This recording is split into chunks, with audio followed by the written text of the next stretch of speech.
عزیز دوستو، بزرگوں، اللہ تعالیٰ نے یہ کائنات محبت کے لیے پیدا فرمائی ہے۔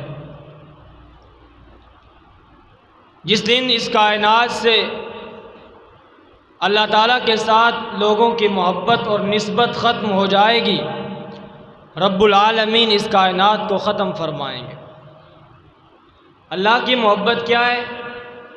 وہ یہی ہے کہ پروردگار کے سوا کوئی بھی اس لائق نہیں ہے کہ اس کے سامنے جھکا جائے۔ یہ پیشانی اگر اللہ نے بنائی ہے تو حق یہ ہے کہ اسی کے سامنے جھکنی چاہیے۔ کوئی انسان اگر اس پیشانی کو اللہ کے سوا غیروں کے سامنے جھکاتا ہے تو وہ پروردگار کے ساتھ دھوکہ کرتا ہے۔ پھر اس کائنات میں انسان کو اللہ تعالیٰ نے رشتے عطا فرمائے ہیں۔ اگر انسان اس دنیا میں اکیلا آتا، کوئی رشتہ نہیں، بہن بھائی نہیں، دوست نہیں، تو دنیا میں رہنا ناممکن ہوتا۔ اللہ تعالیٰ نے انسان کو رہنے کے لیے رشتے عطا فرمائے۔ پھر ان رشتوں کی اپنی اپنی محبت اور اپنی اپنی داستان ہے۔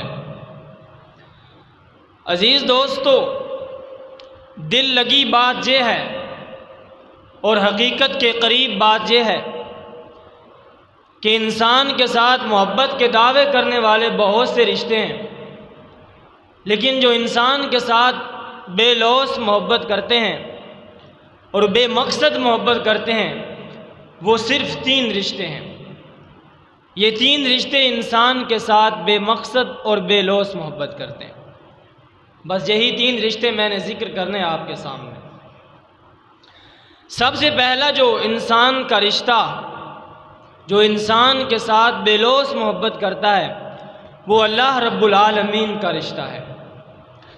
رب العالمین اپنے بندے کے ساتھ بے مقصد اور بے لوث محبت کرتے ہیں۔ اللہ تعالیٰ کو اپنے بندے سے کچھ بھی نہیں چاہیے اور نہ ہی بندہ اللہ تعالیٰ کو کچھ دے سکتا ہے۔ دوسرے نمبر پر جو انسان کے ساتھ بے لوث محبت کرتا ہے، وہ رسول اللہ صلی اللہ علیہ وسلم کا رشتہ ہے۔ جو انسان صدیوں بعد آنے والی امت کے لیے اپنے رب کے سامنے روتا ہوا چلا گیا کہ اللہ میری امت کو معاف کر دے، وہ رشتہ انسان کے ساتھ بے لوث اور بے مقصد محبت کرتا ہے۔ تیسرے نمبر پر انسان کے ساتھ انسان کے والدین بے مقصد اور بے لوث محبت کرتے ہیں۔ جس وقت انسان اپنے ہاتھ پاؤں کو حرکت نہیں دے سکتا، جس وقت انسان اپنی زبان کو حرکت نہیں دے سکتا، اس وقت بھی انسان کی ماں انسان کے ساتھ محبت کرتی ہے۔ یہ 3 رشتے ہیں۔ باقی دعوے کرنے والے بہت سارے ہیں، لیکن حقیقی محبت یہ 3 رشتے کرتے ہیں۔ اب جس وقت یہ 3 رشتے ہیں تو پھر ان کے کچھ تقاضے ہیں۔